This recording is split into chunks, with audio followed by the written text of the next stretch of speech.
What's up everyone, how's it going? It's Chris here. Welcome to the pre-race briefing ahead of Saturday's Chiltern Ridge. Okay, so let's get straight into it. We got plenty to go through.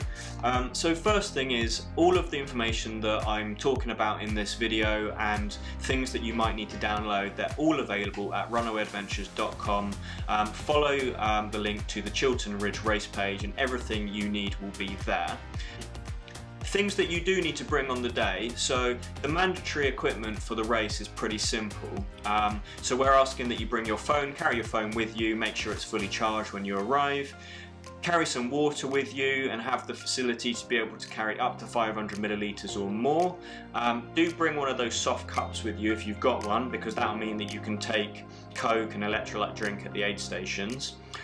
Bring a second layer, carry that with you, so a windproof or waterproof jacket. Doesn't need to be fully taped to the seams, it just needs to be something that can keep you warm if the weather gets a little bit worse.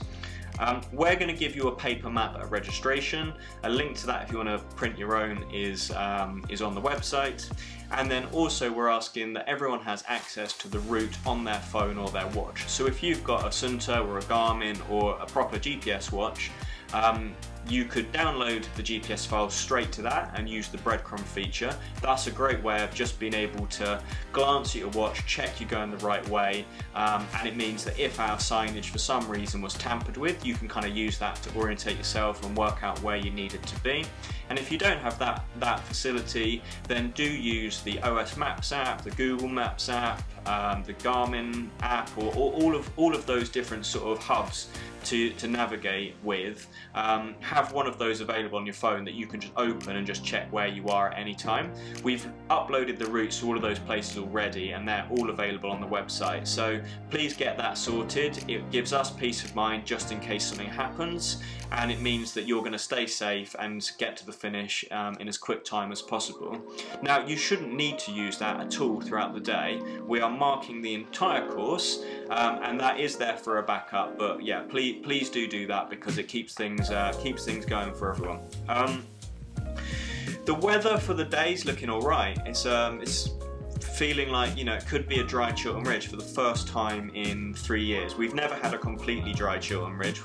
The first one rained a bit, the second two have been horrendous downpours, so we are due a really good day. Having said that, there is a little bit of rain forecast for the Friday and that could move into Saturday, so you know, come prepared for that. But I've been out on the trails, they're all in really good condition, very dry, almost no mud whatsoever. The race is almost entirely, except for some country lanes, off-road. So although it's dry, it's hard, it's still going to be bumpy and uneven. So please wear some appropriate shoes, something you're going to be comfortable in that sort of uneven terrain. But yeah, looking good. So fingers crossed on that. The kind of getting there situation, so most of you will be driving. If you are driving, if you head over to our route fly-through video and just watch the start of that, it actually explains what I'm going to say now, which is that all cars are going to be routed via the north of Pouch and End Lane. So it doesn't matter where you arrive from. If you're arriving south, we're going to direct you around, so you're approaching from the north, and then we're going to have loosely a kind of a one-way system going, which means anyone exiting the field can turn left out, and anyone arriving is coming from the other direction, and therefore we don't create a jam and we can easily flow people out, because I'll have people of my team going out to marshal points and things like that. So yeah, if you're arriving from the southerly direction, then you'll get routed. If you come through Hemel Hempstead, then you'll just be coming straight through and then you'll turn left onto Pouch and End Lane, and then you'll come down the fields on the left. We've kind of got two fields, one's for car parking only and the other is our amazing new event base at Fuzzy's Farm. So in terms of actually finding it, if you literally type Fuzzy's Farm, FUZZY_S farm into Google Maps, you'll find it straight away. It's really easy to find, and then we'll park you, and then it's a 30-second walk into our event field. So we will have a bag drop in the field, but to be honest, most of you, I'd imagine, can just leave stuff in your cars. That keeps it easier for us and means that it's nice and safe. Those of you that are arriving by train, there's loads of trains getting into Hemel Hempstead in the morning for plenty of time. I know there's a fair few people that are doing that, but please do, because it's about an 8-minute drive. You're not going to be able to walk there from the train station without exhausting yourself before the race. So book a taxi, get that sorted. And if you are doing that and you want to share the taxi with someone, then please email me at hello@runawayadventures.com, and then if I get a few people all emailing in, then I can connect you. So just email in with your name and your phone number, and I'll just connect and you guys can sort it out for yourselves. But that means that you can probably share the taxi and save a bit of petrol and save a bit of cost. So yeah, do that. When you arrive, 7:30 onwards please, no earlier than that. So car park and registration will open at 7:30. Registration is open up until 8:45, and you're just going to be going there and picking up your timing wristbands and your bib. We'll have safety pins, and then we'll also give you one of these paper route maps. Just show you, so these are the bibs, they're nice and small, A6, so that can go anywhere. Just keep it on the front of you, so that our photographer or our marshals know that you're part of the race. There's no timing on that. All the timing is done through these wristbands, which will have the corresponding number to your bib, and just put that on your wrist and have the Runaway logo sort of showing, if you can, when you go to the checkpoints or the finish line. And if you can put it on the other wrist to the one that you wear your Apple Watch or your GPS watch, makes it much easier for us to scan it. It doesn't get sort of hidden underneath other things. So keep that on your wrist, and you will give that back to us at the end. So we'll ask for you to take that off and give it to us at the finish line. I'll go through what you do with those at the checkpoints shortly. So yeah, get a few things, and then while you're waiting, we'll have places to sit down. There's coffee being served all morning, so just relax and wait for the start. 10 minutes before the start, 8:50, I'm going to do a quick safety briefing, just go through some real basic stuff, show you the navigation signage again, things like that. And then 9 o'clock, you're out of there, and the start heads out the field. There's a very small kind of country lane section, which will block off from cars for the first couple of minutes, and then you're straight out onto trail, and it's a nice kind of steady start. There's a little bit of a downhill, should get things going nicely. There are lots of uphills, so yeah, if you get a nice downhill initially, but there will be an uphill pretty soon after it. But lovely trails, lovely condition. There's a road crossing at about a kilometre in. We'll have a marshal there. If that's a busy road in the morning, sometimes is, depending on the time, we might just hold you there, just make sure everyone gets through safely. But yeah, that's all you need to know. So, out on the route, navigation. Let's just go through all of the signs that you're going to need to look out for.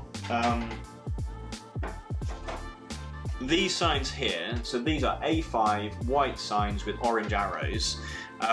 They have, you know, the ability to be orientated in any direction, and we put these at any time you need to make a decision. So if you need to turn left or right, or there's multiple options, or something that we need to tell you, this is what you will see. These are going to be scattered everywhere. We have about 500 of them, and we're going to be putting them out everywhere. And yeah, they'll be cable tied to different places, or stapled, or secured in all sorts of different ways. So that's your primary way of getting around, is looking out for those. We then have our orange ribbons, and these are the secondary way that you're going to get around, and that is just going to be, you know, between those orange arrow markers. We'll be hanging these from trees and different places, and especially on kind of long straight sections where there's no need for an arrow, then we'll be using these. So orange ribbons, orange arrows, that will get you round.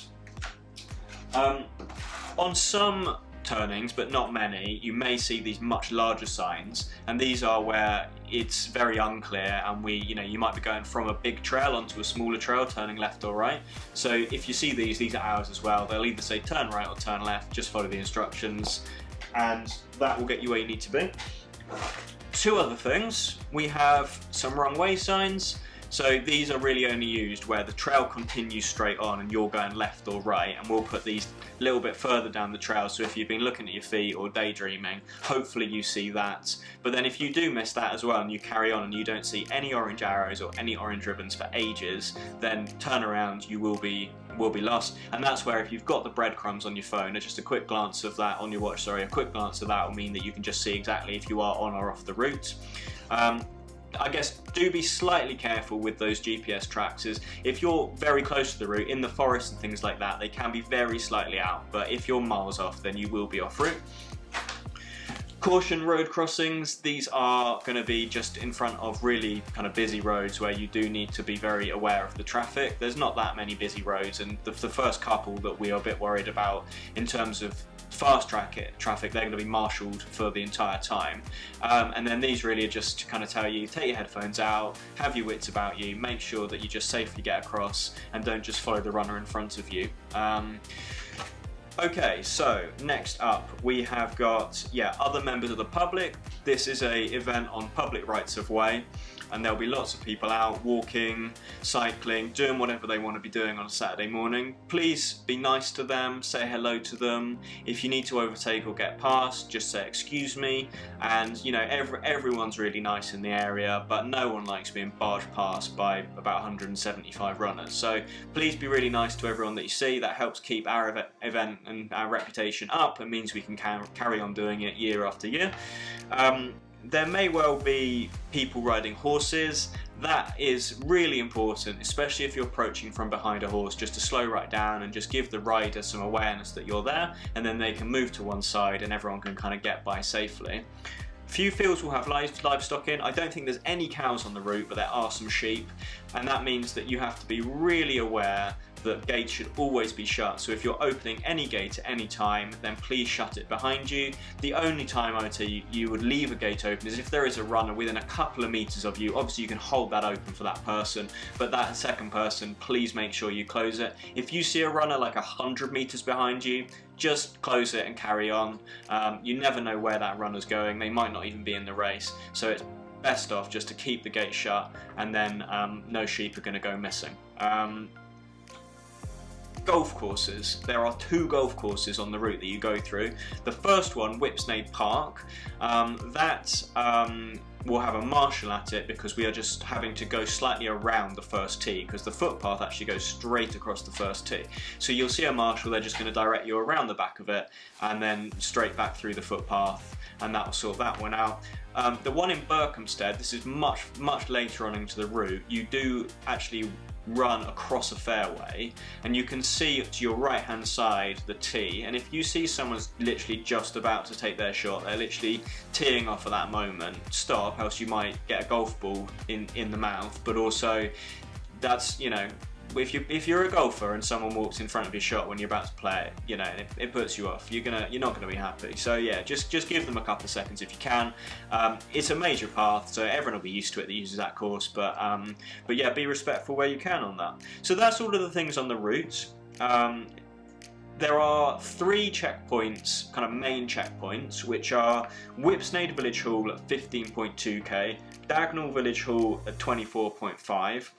Oldbury Village Hall at 36k, and then there is a 4th checkpoint, but that is just going to be a kind of a water stop only, and there will be a few sugars and things like that, but it's not going to be a kind of a full kind of checkpoint like the other 3. So the first 3 are kind of all have an area where you can go to the toilet and you can sort of shelter if needs be, and we'll have food, water. So we'll have things like bananas, oranges, jelly babies, we'll have some gels from Mountain Fuel, we'll have some bars from Tribe, we'll have some Coke, we'll have some crisps, we'll have some electrolyte drink, water. So there's plenty there to keep you kind of fueled up and going, but please bring some nutrition with you as well, things that you're used to. If there's a certain gel that you like, carry that with you and then use ours to top up with. And then those first 3 major checkpoints, you are going to be tapping in with your wristband, and all that you're going to do for that is just present your wristband to the person who is kind of the first marshal you'll see will have a phone, and their job will be to just scan you in. So just get your wristband out and they'll just scan it. It takes about a second and then you can be on your way, and then that just gives us an idea of where you are on the course. There's no timing point at the checkpoint 4. That's at 43.4k. So that is literally just, take some waters on, take some more sugars on to get you through that last 6.5 kilometers.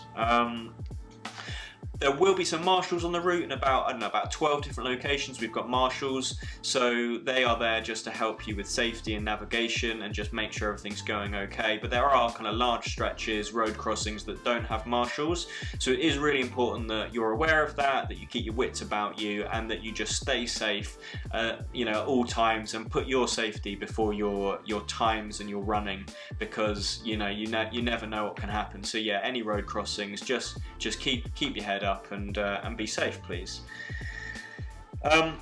Dropping out, emergencies. So if you want to drop out, you can obviously do that at any of the checkpoints. That's the ideal location for us, because we've got food, water, shelter, everything there, and then we can probably transport you back. If you can't drop out at an aid station, then please call the emergency number. And this is really if you need to drop out and you are stranded. Please call 07874 947 339. That's the emergency number, dedicated phone, goes straight to me. I've got a line straight to the medics. We can get someone out to you as quick as we can, but really only do that if it's a kind of emergency and you really need the help. If you can walk to a checkpoint, then that would really help us out. And that means that, you know, we can always respond to emergency situations. There'll be about 3 different teams of medics scattered around the route, so we should always be able to get someone to you pretty quickly. But having said that, if there is an emergency situation when someone's kind of very severely injured or it's a life-threatening injury, as you would normally, please still call 999. Don't rely on our services. Call 999, get that in, get the emergency services on their way, and then once that's done, you can call us as well, or you can get another runner or someone else with you to call our number, and then we might be able to get someone there quicker. So that's kind of the protocol to follow if that happens. And please, yeah, save that number into your phone and make sure you have access to it. Now, getting to the finish, you will tap your wristband and then we'll take it back off you. You'll get a medal. We've also got some beer, alcohol-free beer, provided by Athletic Brewing. They've very kindly given us one for every runner. So we'll give that to you. You can refresh with that. And then once you're sort of hydrated, we've got some alcohol proper beer from the brewery over the road, Mad Squirrel Brewery, and that will be available at our little shop. So please do buy some of that. We've bought plenty, and you can relax in the field. Feel free to invite spectators to come and hang out in the field. They're very welcome. We also have a pizza truck there all afternoon doing food. So yeah, it's really designed for you guys just to hang out there and enjoy it throughout the day. So please take use of that. Cheer all the other runners in.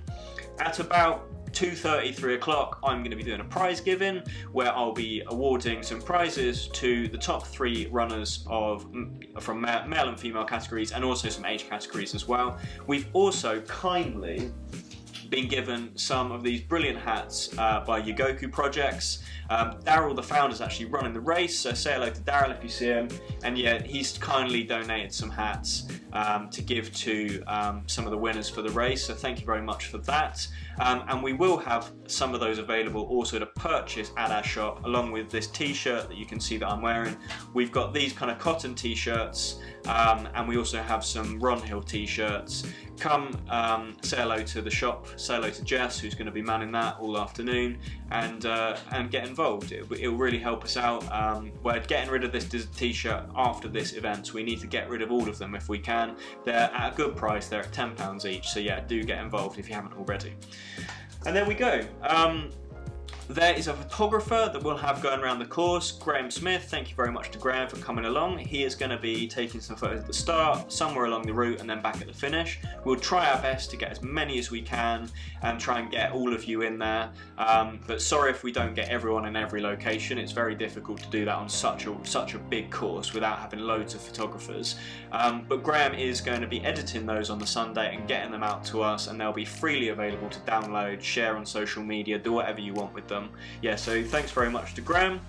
Results are available immediately as you finish, so our timing system is linked up to the website, so just go to runawayadventures.com/results. They'll be there straight away. If there's any issues, we'll check that in the evening, get those fixed, but yeah, you know, you won't need to be waiting around, just head there and you'll see your official time. And yeah, anything else that changes between now, which is Wednesday when we've uploaded this, and Saturday, anything that changes, I will let you know via an update on our website. So there's a little updates bit on our website. Anything that changes will be on there, so you maybe check that on the Friday evening. but I'll also email anything out, but sometimes emails do get blocked or whatever and it doesn't go through. So that's how we will communicate updates. But there we go. I mean, it's going to be a great day, guys. It's the 4th Chiltern Ridge. It's our big event of the year. We can't wait for it. Have a really safe trip down there, and we will see you on Saturday morning.